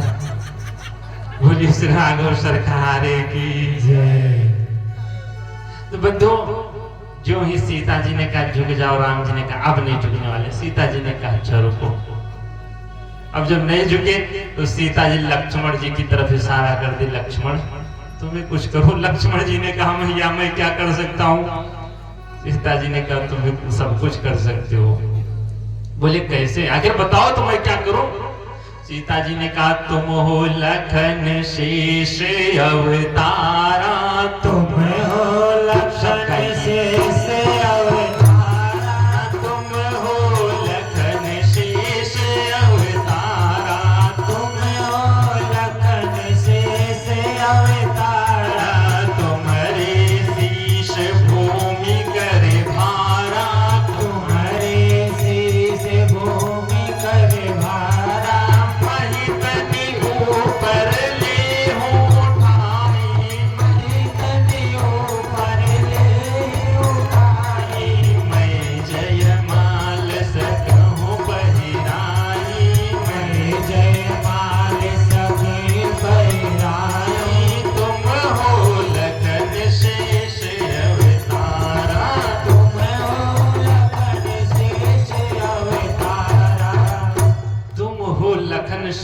अवतारा और तुम्हारे शीश भूमि कर बारा। तुम्हारे ही सिर पर भूमि का भार है और थोड़ा सा पृथ्वी को मैं तनी ऊपर ले हो उठाई।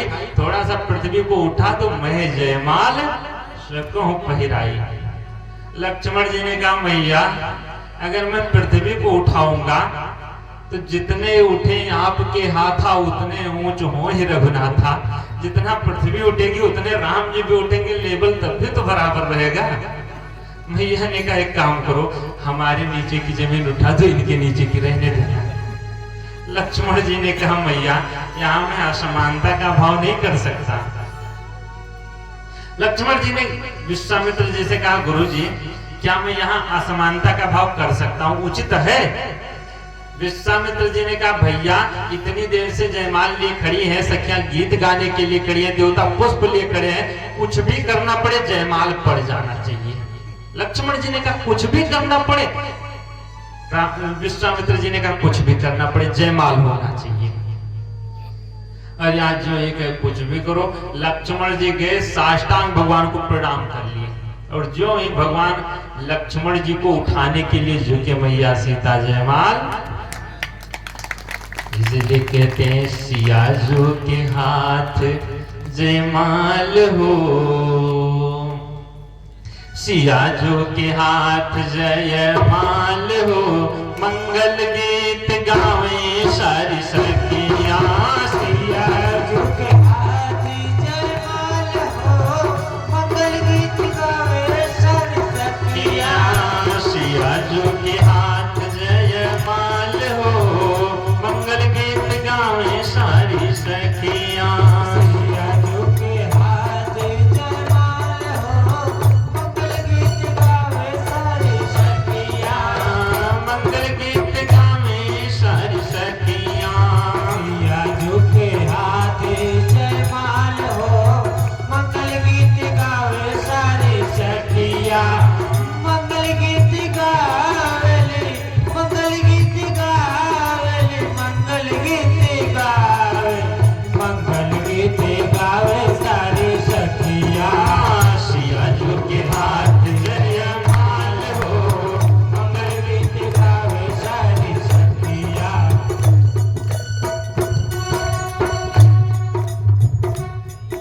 बोलिए श्री रामचंद्र भगवान की। और बंधु यहाँ जयमाल पड़ा। अगर भजन गाओगे समय भी घड़ी भी बहुत तेज खिसक रही है, नहीं अभी हमको भी खिसकना पड़ जाएगा और कथा वही रह जाएगी। और यहाँ जयमाल पड़ा है। जो ही जयमाल पड़ा उसी समय परशुराम जी आ पहुंचे। और परशुराम जी जो ही पहुंचे हैं सब लोग देखे, सब बड़े परेशान। जितने राजा थे सब डर कर बैठ गए। अब जब राजा बैठ गए राम जी खड़े रह गए। इधर जनक जी लेकर गए जानकी जी को प्रणाम कराए। परशुराम जी अपना फरसा लहराते लहराते पहुंचे। परशुराम जी सीता जी को आशीर्वाद दिए, विश्वामित्र जी राम और लक्ष्मण को आशीर्वाद दिए। स्पर्श कराए, परशुराम जी के द्वारा आशीर्वाद हुआ। यहाँ जितने राजा बैठे थे सब राजाओं ने कहा भैया सब तो प्रणाम कर रहे हैं, चलो हम लोग भी प्रणाम कर लें। तब तक दूसरे राजा बोले भैया देखो कहीं फरसा न चल जाए, उधर देखना भी मत। बोले अगर प्रणाम ना करो तब कहीं फरसा चल जाए तो? बोले एक काम करो यहीं से प्रणाम करो। और पितु समेत ले ले निज नामो, लगी करन सब दंडे प्रणामो। वहीं से प्रणाम करना शुरू किए। और तब तक परशुराम जी देखे अरे महाराज इतने राजा इकट्ठा हो गए। तुमको पता नहीं है कि इस संसार में बिना हमारे कोई क्षत्रिय बैठक नहीं कर सकता इकट्ठा। इतने राजा कैसे बुला लिए? जनक जी ने कहा महाराज हमारे यहाँ बिटिया का स्वयंवर था, उसी में आए थे सब। अच्छा तब तक भगवान शंकर के धनुष की तरफ उनका नजर गया। परशुराम जी ने कहा महाराज ये जो शंकर जी की धनुष है ये किसने तोड़ा, जल्दी बता। कहू जड़ जनक धनुष के तोड़ा। अरे मूर्ख जनक के धनुष किसने तोड़ा? अच्छा बंधु जनक जी जैसा ज्ञानी कोई नहीं, लेकिन आज जनक जी को भी कहू जड़ जनक जड़ कह रहे हैं। जनक जी बड़े बहुत डरे हुए थे, अगर बताऊंगा तो कहीं मार ना दे राम जी को। इधर सब सखियां डर रही हैं, माता सुनैना रो रही थी। राम जी ने जब देखा कि सब दुखी हैं, राम जी पहुंचे, हाथ जोड़कर खड़े हो गए। महाराज, नाथ शंभुधनु भंज निहारा, होई है कोई के दास तुम्हारा। धनुष तोड़ने वाला कोई आपका दास ही रहा होगा। अच्छा, राम जी कितने विनम्र हैं। कह रहे कोई दास, अगर हम आप इतने बड़ा काम कर लेते तो हम आप पहले अकड़ कर पहुंचे, हाँ हाँ बाबा क्या बात है, हमने थोड़ा क्या कर लोगे। लेकिन राम जी कह रहे हैं महाराज कोई दास रहा होगा। परशुराम जी ने कहा अच्छा हमारा दास, अरे वो तो सहस्त्रबाहु अर्जुन के समान हमारा शत्रु है, जल्दी बता किसने धनुष तोड़ा। राज समाज से वो आज निकल आए, उनमें सबको मार डालूंगा। तब तक एक राजा बोले भैया सबको मारेगा, ऐसा करो जाओ जाओ जल्दी बता दो इसने तोड़ा है। तब तक दूसरे राजा बोले अच्छा हम जाएं बताने और कहीं वो समझे यही तोड़ा है, आ रहा है हमको मार दे। तो कोई राजा बताने भी नहीं निकले। राम जी ने कहा महाराज हमारे लिए आज्ञा करो। आयसु काह कहिए किने मोही, आखिर आज्ञा करो क्या करना है, मैं कर रहा हूं। जब राम जी से भी अकड़ने लगे, लक्ष्मण जी देखे आज राम जी से भी बाबा जी अकड़ रहे हैं।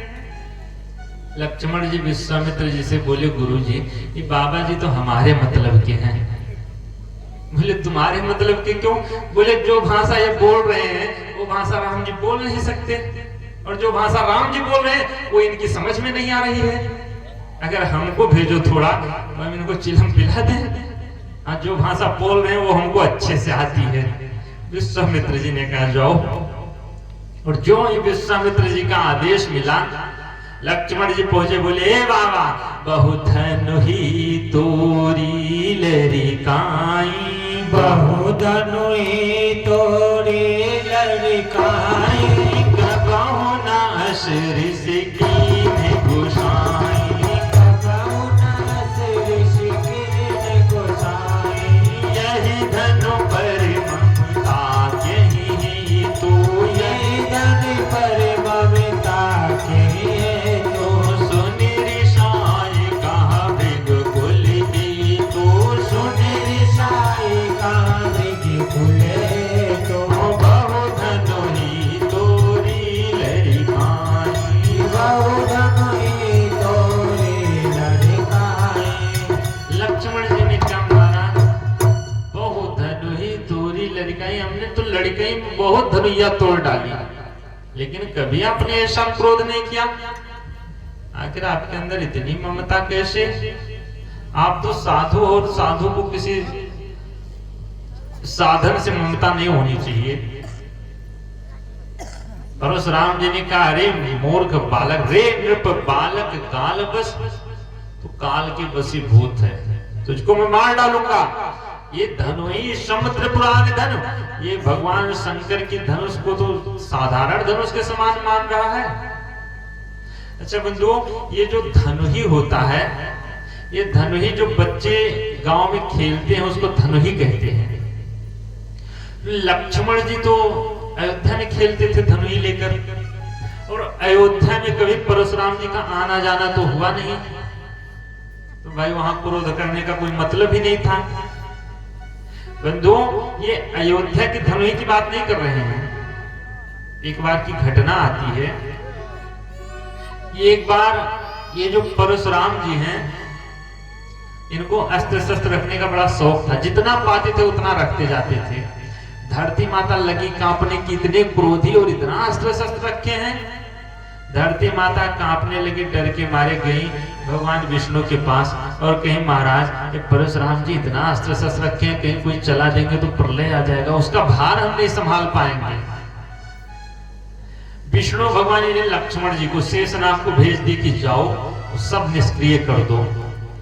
और धरती माता एक विधवा ब्राह्मणी का रूप रखी, लक्ष्मण जी को अपना पुत्र बनाई, और वहां से पहुंची इनके आश्रम में। बोली महाराज हम अनाथ हैं, थोड़ा हमको रहने का स्थान दे दो तो रह जाएंगे, हमारा भी जीवन यापन हो जाएगा आपकी शरण में। परशुराम जी ने कहा देवी रह जाओ। और ये जब रहने लगी, अच्छा इतना जल्दी विश्वास जमा ली कि कहीं परशुराम जी जाते तो पूरी तिजोरी की चाबी इनको दे जाते थे। एक बार किसी अनुष्ठान में चले गए, सब कुछ देकर चले गए, उसी समय लक्ष्मण जी को मौका मिला और गए, जितना अस्त्र शस्त्र था सब निष्क्रिय कर दिए। परशुराम जी जब वहां से आए तो देखिए सारा अस्त्र शस्त्र निष्क्रिय। परशुराम जी ने कहा ये किसने तोड़ा, सब निस्तेज किसने किया? लक्ष्मण जी ने कहा गुरुदेव हमने किया। बोले ये इसको चलाना भी किसी को नहीं आता और तू छोटा सा बालक इसको निस्तेज कैसे कर पाया? लक्ष्मण जी तुरंत अपने स्वरूप में आ गए, काल रूप में। अब बताओ काल को किसको काल से भय नहीं? परशुराम जी तुरंत साष्टांग प्रणाम किए। अच्छा ये लक्ष्मण जी वही याद करा रहे हैं कि महाराज बहुत धनु ही तोड़ी लड़काई, मैं लड़काई में तो बहुत धनुया तोड़ी थी, लेकिन आपने क्रोध नहीं किया, आज क्यों क्रोध कर रहे हो? लेकिन बंधुओं क्रोध में बुद्धि विवेक के सारे खिड़की दरवाजे बंद हो जाते हैं, काम नहीं करते बुद्धि। वही परशुराम जी कह रहे हैं महाराज तू सब धनुइयों को समान समझना, परशुराम जी की समझ में नहीं आ रहा है ये कब की याद दिलवा रहा है। लक्ष्मण जी से भी बहुत लड़े। राम जी जब देखे कि ये बाबा जी मानने वाले नहीं हैं, तो राम जी अपना पीतांबर धीरे से सीने का हटाए और जो इनके पिता भृगु जी ने पैर मारा था भगवान को, वही पैर का निशान दिखाई पड़ा।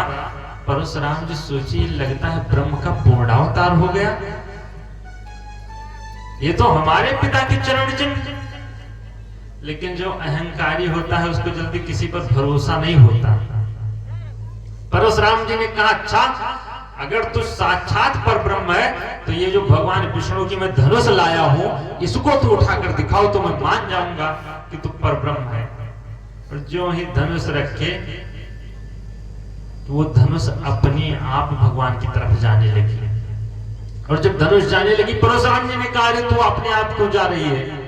धनुष ने कहा प्रभु भगवान शंकर की धनुष अकड़ी हुई पड़ी थी, वो गई नहीं और भगवान छुए ही स्पर्श करने मात्र से टूट गया, और अगर कहीं हम भी अकड़ कर पड़े रहेंगे तो भगवान हमको भी तोड़ डालेंगे, इसीलिए बिना टूटे ही भगवान के शरण में चले जाओ, इससे अच्छी बात क्या है। और जो ही परशुराम जी देखे कि साक्षात पर ब्रह्म है, यहाँ से जय जयकार किए, जय जय जय कही रघुकुल की तू, जय जय जय कही रघुकुल तू, कही जय जय जय रघुकुल की तू, कही जय जय कुल रघुकुल तो भृगुपति गए बनहि तब ही तू, भृगुपति गए बनहि तब हे तू, कामुनि सुनु नर नाथ प्रदीना, कामुनि सुनि रघुनाथ की वीणा, रहा विवाह चाप आदीना, रहा निवाय चाप आदीना, टूटत ही धनु भयउ विवाहो, टूटत ही धनु भयउ विवाहो, सुर नर नाग विदित सब काहू, सुरि नरि नाग विविध सब काहू, सुर नर नाग विदित सब काहू। जो ही कह जय जय कह रघुकुल की तू, भृगुपति गए बनहि तपे तू। परशुराम जी चले गए तपस्या करने। विश्वामित्र जी ने कहा महाराज धनुष तो टूट चुका, कहा मुनि सुन नरनाथ प्रवीणा, रहा विवाह चाप आदीना। ये जो भगवान का विवाह था बंधु धनुष के अधीन था, और जो ही धनुष टूटा, टूटत ही धनु भयो विवाहो, धनुष टूटा विवाह हो गया। बोली श्री सीतारामचंद्र भगवान की। और जब विवाह हो गया तो अब कथा को यहीं विराम दिया जाए कि विदाई भी करा दिया जाए। विदाई कराने में 11 बज जाएंगे, इसीलिए विदाई अब कल रखो। भगवान को कम से कम यहाँ मिथिला में आनंद पूर्वक रह लेने दो। यहाँ पता नहीं दोबारा फिर भगवान ससुराल जा ही नहीं पाएंगे, इसीलिए कम से कम आज तो रह जाने तो सब लोग। बोलिए श्री राघव सरकार की कथा को हम लोग आज यही विराम दे रहे हैं। आगे की कथा हम लोग कल श्रवण करेंगे। वैसे बंधुओं कल शनिवार है, तो शनि पूजन की तैयारी सब लोग किए हैं कि नहीं किए हैं? कितने लोग किए हैं? मुश्किल से 10 माताएं हैं बस। अच्छा, सब माताएं शनि पूजन नहीं करेंगी कहा? अच्छा, कथा सुनने के लिए हम तो समझे थे कि शनि पूजन सब करेंगे। चलो, अगर आप लोग सामान नहीं लिए हो तो कोई बहुत बड़ी बात नहीं है, वैसे ले लेना चाहिए था। लेकिन जो माताएं सामान नहीं ली हैं, अगर वो समय से आ जाएंगी तो कुछ फल उनको भी मिल जाएगा। हाँ, कथा सुन लेंगी, थोड़ा बहुत पूजन परिक्रमा वगैरह साथ में कर लेंगी। तो अगर मान लो तुम्हारे पास भोजन ना हो और कोई बड़ा आदमी हो उसके दरवाजे पर बैठ जाओ तो तुमको भी भोजन, तो इसीलिए अगर आ जाओगे तो कुछ फायदा तो हो ही जाएगा। लेकिन बंधुओं, कल आना कितने बजे है? जैसे आप लोग 7 बजे आते हो, 7 बजे नहीं आना है। कल 3 बजे अगर आओगे तब तो शनि पूजन हो पाएगा, अन्यथा शनि पूजन हो नहीं पाएगा, वंचित रह जाओगे। नहीं, भोर में नहीं, शाम को। हाँ ना, भोर में पहुंच जाओ बाबा जी, शनि पूजना नहीं करवाओगे और बाबा जी की भी नींद डिस्टर्ब हो जाएगी। हाँ, सुबह का कार्यक्रम जैसे चलता है वैसे चलेगा, और शाम को जो सामान लिखा गया है वो शाम को लेकर आएंगे। हाँ, नहीं सुबह ही बाबा के सर पर पटकने लगो, बाबा बोले तो लो, तो ये मत करना। शाम को 3 बजे सामान लेकर और इसी पंडाल में उपस्थित हो जाएंगे। जो नहीं लाए हैं वो भी जो कुछ भगवान दिए होंगे वो भी अपना दक्षिणा लेकर ही पहुंच जाएंगे। लेकिन शनि पूजन हमारा निवेदन है कि सब लोग करेंगे, और यहाँ आएंगे 3 बजे से शनि पूजन होगा। इसके बाद आगे की कथा हम लोग कल ही श्रवण करेंगे। बोली इस राघव सरकार की, परम पूज्य सदगुरु भगवान की। अब 3 बजे किसी को कोई मुसीबत होगी तो उसके लिए हम जिम्मेदार नहीं हैं, सब लोग 3 बजे ही आएंगे। हाँ, जो लोग माताएं यहाँ अकेले आती हैं उसे कथा में अकेले जाना नहीं चाहिए। शंकर भगवान भी गए थे तो संग शक्ति सती जी को लेकर गए थे। जग जननी भवानी, जगत की जननी थी। आप लोग तो 2-4 बच्चों की माता है, वो जगत की जननी थी। आप लोग को कि बाबा बड़ा काम रहता है वहां घर पर, तो क्या सती जी को कम काम रहता था? इसीलिए बंधुओं, कितना भी काम हो कथा में अवश्य आना चाहिए, लेकिन दोनों लोग आओ तो पूरा फल मिलता है। ये जो कथा होती है बंधुओं, ये हम आपके विचारों को बदल दिया करती है। अच्छा, एक बात बताओ, तुम तो यहाँ आ गई हो अकेले और तुम्हारे विचार बदल गए और उनके विचार नहीं बदले, तो बताओ अगर विचार एक दूसरे के अलग होंगे तो क्या सामंजस्य बन पाएगा? जोर से बोलो। अगर विचार एक जैसे नहीं रहेंगे तो बंधुओं सामंजस्य नहीं बनेगा। अगर मान लो माताएं बहुत धर्मात्मा हैं और अगर पति पी रहा है तो बताओ जीवन सुख में चलेगा? जोर से बोलो, कभी नहीं। और अगर पति बहुत धर्मात्मा है और माता जी जो पत्नी है वो एकदम कुछ नहीं करती है धर्म कर्म, तो बताओ जीवन सुख में रहेगा? जोर से बताओ भैया, कभी नहीं रहेगा।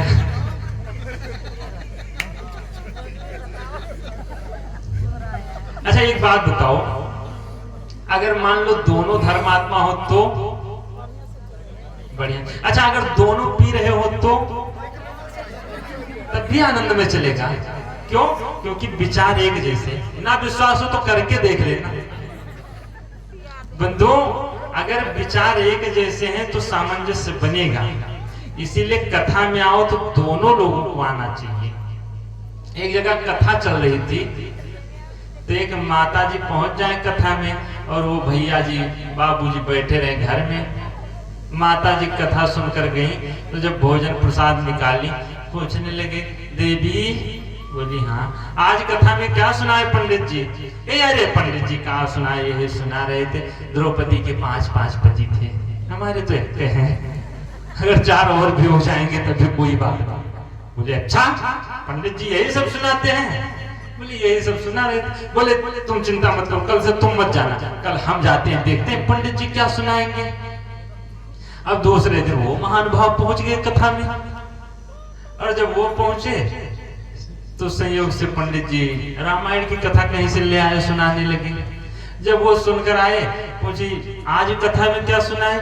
बोले क्या सुनाए कथा में, यही दशरथ जी के 3 रानियां, धर्म धुरंधर गुण नित्य ज्ञानी थे, हमारे तो एक हैं, अगर 2 और हो जाए तब कोई बात नहीं। बोलिए ऐसा करो ना तुम जाओ ना हम जाए, ठीक है अकेले रहे, कथा ही ना सुनने जाओ। तो बंधुओं अगर अकेले आओगे तो यही दशा होगी, इसीलिए कथा में जाओ तो कथा का रस पता चलेगा जब दोनों लोग रहोगे।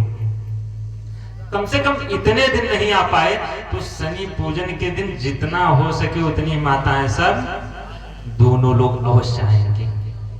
बोले इस राघव सरकार की।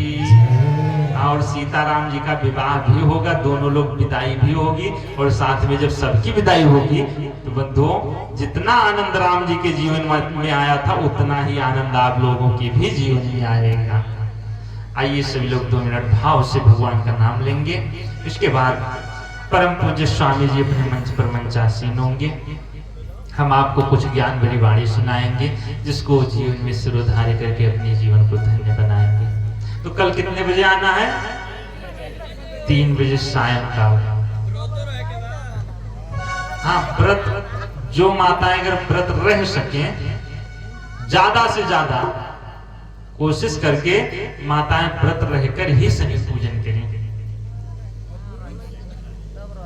लेकिन व्रत रहना कैसे है? नमक नहीं खाना है, फल वगैरह खा सकती हैं, नमक नहीं खाएंगे, और शाम को पूजन करके फिर भोजन भी कर सकती हैं। अगर ना चले तो, अगर चल जाए तो नहीं करेंगी। और भैया लोग भी अगर व्रत रह पाए तो अति उत्तम हो जाएगा। बोलिए इस राघव सरकार की, वृंदावन बिहारी लाल की जय। श्री राम जय राम जय जय राम, श्री राम जय राम जय जय राम, बोलो श्री राम जय राम जय जय राम, बोलो श्री राम जय राम जय जय राम, श्री राम जय राम जय जय राम, श्री राम जय राम जय जय राम, श्री राम जय राम जय जय राम, श्री राम जय राम जय जय राम, बोलो श्री राम जय राम जय जय राम, बोलो श्री राम जय राम जय जय राम, बोलो श्री राम जय राम जय जय राम, बोलो श्री राम जय राम जय जय राम, बोलिए श्री रामचंद्र भगवान की जय।